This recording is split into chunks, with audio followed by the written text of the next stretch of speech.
All right, now on to Afghanistan, where we had 10, 11 now, probably by the time you're listening to this podcast, more provincial capitals of Afghanistan fall. There's 32 in total. The 10th to fall was Ghazni. It's the capital of the Ghazni province. They both go by the same name there. And it is a major city on the Kabul to Kandahar highway that links those two cities, and so I'm guessing this is going to really hurt.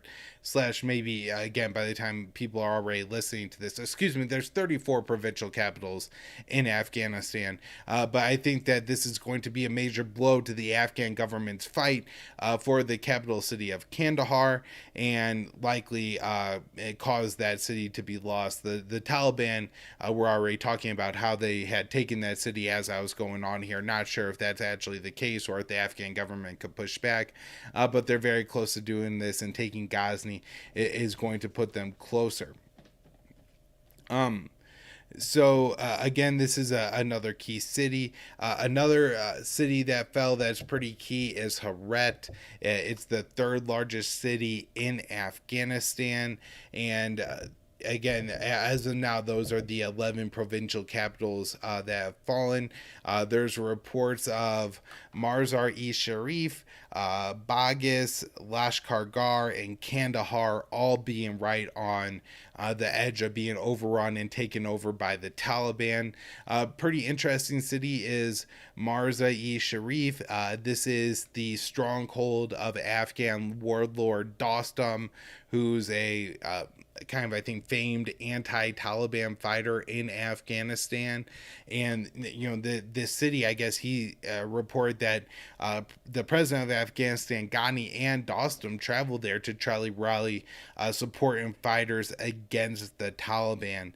And so this is a pretty serious situation. It looks like the Kabul government is really on shaky foundations.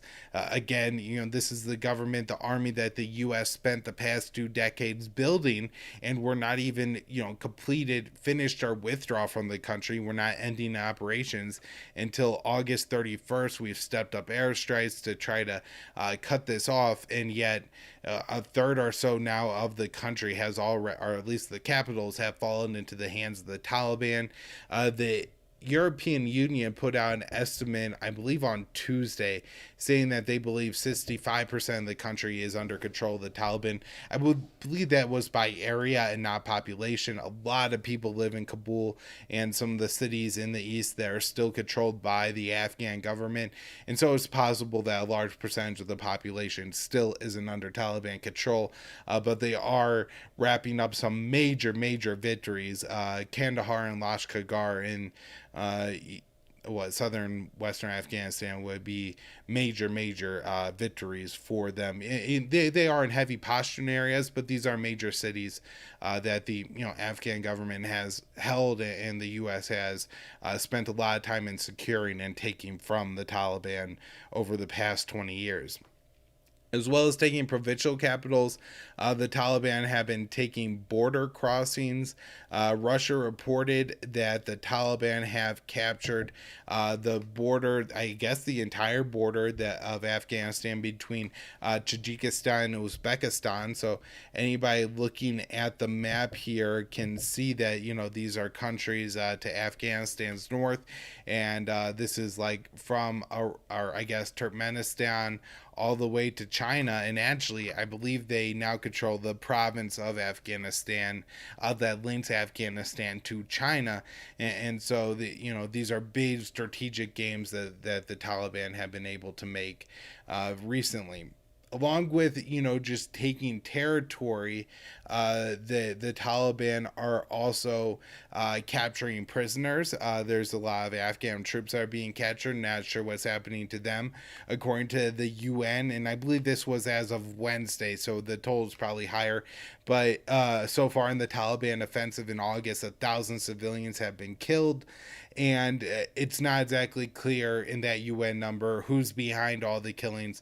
My guess is it's a mix between numerous parties, potentially even the Islamic State Khorasan group, but mainly the Taliban, the Afghan National Army, and then the U.S. CIA State Department and any airstrikes that were carrying out in the country.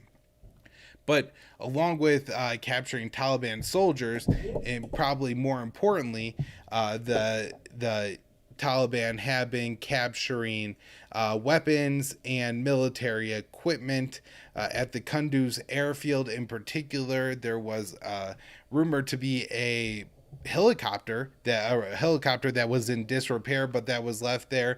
There's videos of the Taliban, and unable to verify all of them, but a couple of them I was kind of able to say that it looks like it's happening at this time. Reverse search doesn't hit any past results. These appear to be Taliban fighters. It's in Kunduz and all of that, and it looks like that they've captured a significant number of vehicles and small arms, potentially larger things, airplane parts, drone parts. I haven't seen any like large missiles or anything like that captured, but advanced military vehicles, and again, probably the parts from a helicopter in disrepair at the Kunduz airfield. They've also been able to take some prisons and free a lot of Taliban prisoners. I'm sure this is aiding their offensive quite a bit. So one of the things that I want to talk about here is that while this has to reflect negatively on the Afghan government and its ability to rally people to its fighters and maintain territory and everything like that, the U.S. is really deflecting all the problems onto the Afghans. And the U.S. has to look in the mirror here and say, we spent 2 decades building this state. It can't hold on at all.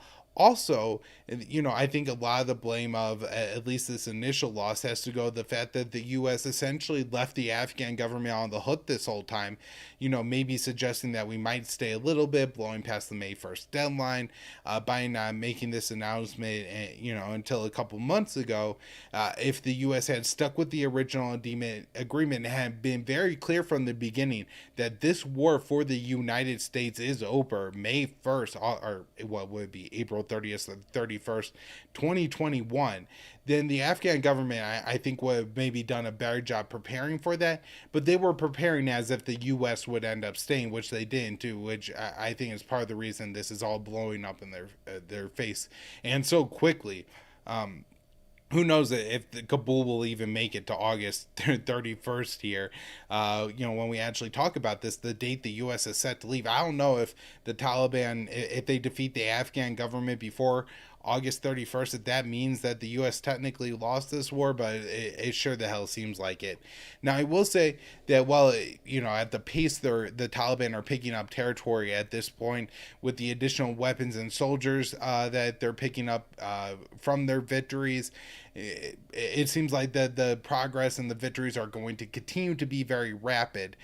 That said, I think that a lot of the territory that the Taliban are picking up right now are heavily Pashtun territory. It's territory that capitals of provinces where the Taliban have controlled a lot of the countryside and the rural areas of that country for years. This is Taliban country, not exclusively, but a lot of it.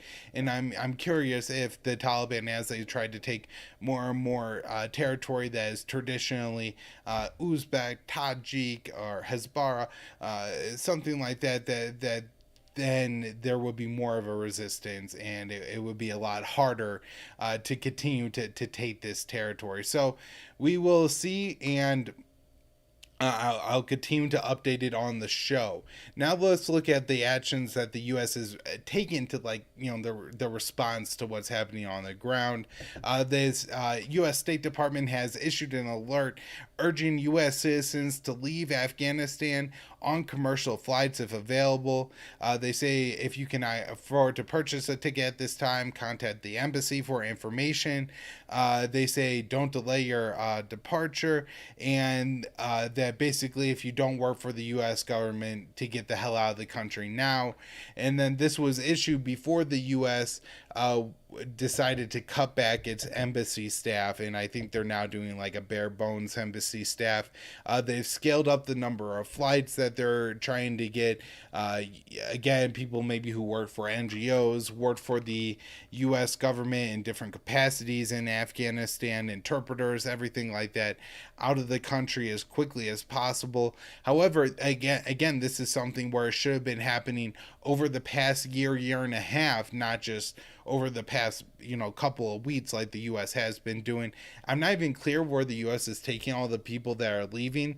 One of the reasons that could be an issue is apparently there's at least a dozen or so Filipino contractors that formerly worked for the U.S. that are just stranded in Dubai for whatever reason. They can't get on a plane, COVID restrictions, stuff like that.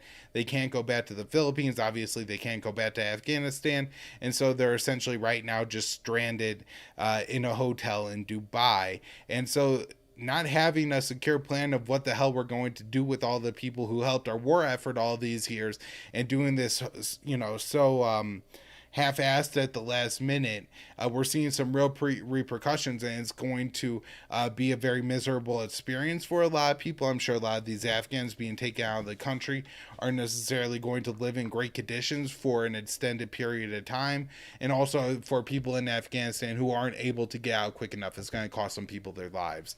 And again, I think a lot of this, some blame deservedly goes to the Afghans and the Afghan government, but a lot, the finger should be pointed at DC for not being more prepared for this. We've been building Afghanistan for 2 decades. We're going to have to leave at some point. And, after all that, they're acting like they don't know what to do. And I'm sure part of it, there are branches and different, actors involved who were intentionally dragging their feet, kind of seeing it as, if you got to tell me to go a few times before I start to do this stuff. And if we drag our feet enough, then the whole thing's just going to be called off in the end. And that doesn't seem like it may be the case here. And I'll get into a little bit more of that soon. Now, the U.S., as it's evacuating a lot of its embassy staff, is also floating the idea of just closing it or moving the embassy to the I believe airport, the Afghan airport, is where they're talking about moving it. And in fact, this according to the New York Times, that Zalmay Khalilzad, the U.S. envoy to Afghanistan, actually met with Taliban officials in Doha and asked that they would secure the U.S. embassy. I'm guessing that's not going to be something that they're going to do, and the U.S. will just end up having to abandon our embassy at some point. But it was interesting that one of the things the U.S. floated as one of the reasons that to keep the embassy is that aid funnels through the embassy. So it almost sounds like saying, hey, if you allow us to keep our embassy, we'll give you guys some aid, or make sure aid is going to Afghanistan while you're in charge, which is a little bit of contradiction. Which one of the other things that Zalmay Khalilzad has been telling the Afghans, and that is they would be isolated internationally if they take over. Now, I think there's a sense that the Taliban may not care a whole lot, but as I point out in several shows in the past, the border crossings with these countries that the Taliban are taking, the Afghan side, they're opening back up. The Taliban are meeting, or the Chinese are meeting with the Taliban. The Russians are meeting with the Taliban. The Iranians have held meetings with the Taliban. The ISI in Pakistan has been a long-time backer of the Taliban. And so I don't think there's any reason to assume that the Taliban would be all that isolated. Maybe the U.S. could put sanctions on them and get, our European and NATO allies to go along with that. But I'm not sure how much of a difference that's really going to make to the Taliban. Again, especially when it seems like they would be able to maybe work out their own deals or agreements with Russia and China to block any like UN kind of sanctions from their takeover. So that's I think a lot of the situation with the U.S. Embassy and our diplomats in Afghanistan. At this point, it seems like we're scaling it down, and there's going to be no choice but to leave. Although I have seen ideas floated out like moving the embassy to the airport, and even U.S. NATO ally Turkey has, and the leader President Erdogan has been said he's open to meeting with the Taliban to talk about the security of the airport. So maybe that's a way that the U.S. could work out keeping some kind of embassy in Afghanistan as moving into the airport, allowing the Turks to maintain the security force there. But I'm not sure the Taliban would go for it, and they're not even sure that they're willing to meet with Turkey. But this is another example of the U.S. is saying the Taliban are going to be isolated and lack international legitimacy. Not so much. It seems like an awful lot of countries, even countries the U.S. has deep ties with, Turkey and Pakistan, are more than willing to talk to the Taliban. Now, the Huts aren't giving up on Afghanistan yet. We have this report from NBC where they talked to CENTCOM General Kenneth McKenzie. I've talked about this guy on the show a lot. I think he's one of the main Huts trying to keep the U.S. in Afghanistan. And he's saying that he doesn't think the Taliban are going to keep al-Qaeda out. He didn't necessarily say that the Taliban are going to support the al-Qaeda and invite them into the country, but just says that, look, the Taliban are going to increase their presence in the country if Al-Qaeda will increase their presence in the country if the Taliban take over. And so, this is the safe haven myth. Scott Horton has done such a great job debunking this. I've debunked it on the show over and over again. If you look at where 9/11 was planned, most of it wasn't in Afghanistan. Osama bin Laden himself ends up being killed in Pakistan. There's really no leadership of Al-Qaeda in Afghanistan. And while the U.S. continues to claim there's Al-Qaeda presence in Afghanistan, there's little evidence that they have to show this. Not that there maybe aren't a few Al-Qaeda fighters that live in Afghanistan or take up residence there, but the idea that there's hundreds of them, like McKenzie said, seems doubtful to me, and that the Taliban are going to facilitate them coming back again seems doubtful. It'll be interesting to see how the Taliban react to what China demanded, which is that they cut off their support for their, I believe it's like the Eastern Turkmenistan Islamic movement. It's the Uyghur, the jihadist Uyghur faction that is in Afghanistan and carries out, and it has been in the past on the U.S. terrorism list. And carries out terrorist attacks, and so China has asked the Taliban to cut off with them. The Taliban may see hey, we will, distance ourselves and prevent these jihadist movements from taking out, because we don't want intervention from the Chinese, the Russians, the Americans in our country. If, some Saudi, Chechenian, Uyghur carries out a terrorist attack in any of those countries. So, there is an Islamist problem in Afghanistan. A lot of this, of course, and who knows how many of the quote unquote Al-Qaeda fighters that are in Afghanistan are only there because of the U.S. operations against the Soviets, where we were backing and facilitating groups like the Mujahideen, which become and Al-Qaeda, the Taliban, and Osama bin Laden, stuff like that in Afghanistan in order, as a civil Cold War proxy war against the Soviets. Interesting statement by John Kirby, who is the U.S. Pentagon spokesperson, and he says that no decision has been made about carrying out U.S. airstrikes in Afghanistan after August 31st. I mean, the U.S. is continuing to say that we will have an over-horizon capability to carry out airstrikes, but that seems, far different, carrying out drone strike against Al-Qaeda versus continuing to carry out these heavy bombardments with B-52s against the Taliban in support of the Afghan government. And it's not exactly clear even what Kirby's kind of responding to, saying that we're going to maintain the over-horizon capability, but we're not going to carry out strikes against the Afghans. My guess is that the U.S. continues to plan to carry some airstrikes out against Taliban in Afghanistan moving forward. Last Afghan story here is Biden says he does not regret his decision to withdraw from Afghanistan. This from Dave DeCamp at antiwar.com. And this is a somewhat brave thing to say, because the Afghan state is falling apart quickly, and as I've been talking about on the show the past couple of weeks, the U.S. is going to quickly face a situation in Afghanistan where they're going to have to decide to escalate or withdraw and end this war completely. The Afghan state doesn't seem to have staying power for very long, and so again, decision time is coming up, and Biden's saying he's not regretting this decision to withdraw does kind of suggest to me that he's serious and that he would rather, just bring all the troops home and the Afghan state crumble, than allow a major surge into the country and to continue this war for years into the future.